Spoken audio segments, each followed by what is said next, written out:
ബാവലിയുടെ കരയിലെ കാനന ക്ഷേത്രത്തിൽ മനുഷ്യന്റെയും പ്രകൃതിയുടെയും ഉത്സവകാലമാണിത്. സ്ഥിരമായ യാതൊരു നിർമ്മിതികളും അക്കരെ കൊട്ടിയൂർ ദേവഭൂമിയിൽ കാണാനാകില്ല.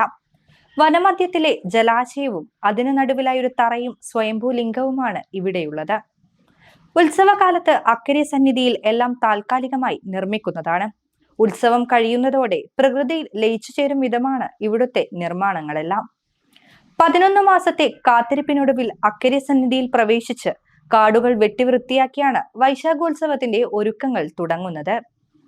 തുടർന്ന് ഭക്തർക്ക് സുഖദർശനത്തിനായി വേണ്ട എല്ലാ കാര്യങ്ങളും ഒരുക്കാൻ നൂറുകണക്കിന് പേരാണ് സേവനത്തിനായി കൊട്ടിയൂരിൽ എത്താറുള്ളത്.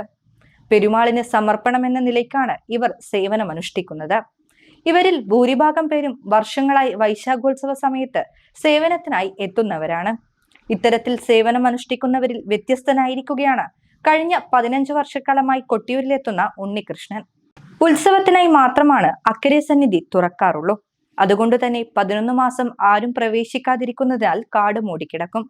ഇത് വൃത്തിയാക്കിയാണ് ഉത്സവത്തിനൊരുങ്ങുന്നത്. അങ്ങനെ മരങ്ങൾ വെട്ടി നശിപ്പിക്കപ്പെടുമ്പോൾ അതിന് പകരമായി മരങ്ങൾ വച്ചുപിടിപ്പിക്കണമെന്ന ചിന്ത പെരുമാൾ ഭക്തനായ ഉണ്ണികൃഷ്ണന്റെ മനസ്സിൽ വന്നു. അങ്ങനെ 2 വർഷം മുൻപെയാണ് ഉണ്ണികൃഷ്ണൻ 2 മാവിൻ തൈകൾ അക്കരെ കൊട്ടിയൂരിലെ പടിഞ്ഞാറേ നട ഓഫീസ് കയ്യാലക്ക് സമീപം വച്ചുപിടിപ്പിച്ചത്.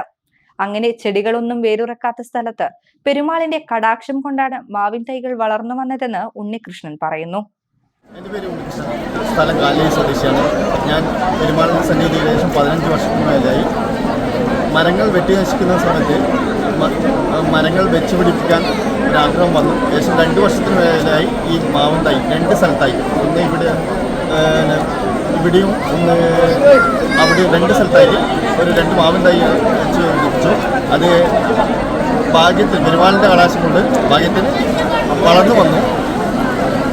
ഇനിയും ഭക്തന്മാർ വരുന്ന സമയത്ത് ഇത് ഇനി സംരക്ഷിക്കേണ്ടത് നമ്മളെ കടമയാണ്.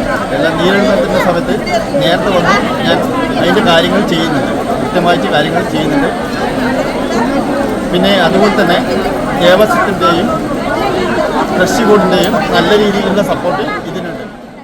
വൈശാഖോത്സവ സമയത്ത് മാത്രം പ്രവേശിക്കാൻ അനുമതിയുള്ളതിനാൽ ആ സമയത്ത് നല്ല രീതിയിൽ മാവിനെ പരിപാലിക്കാൻ ഉണ്ണികൃഷ്ണൻ ശ്രദ്ധിക്കാറുണ്ട്.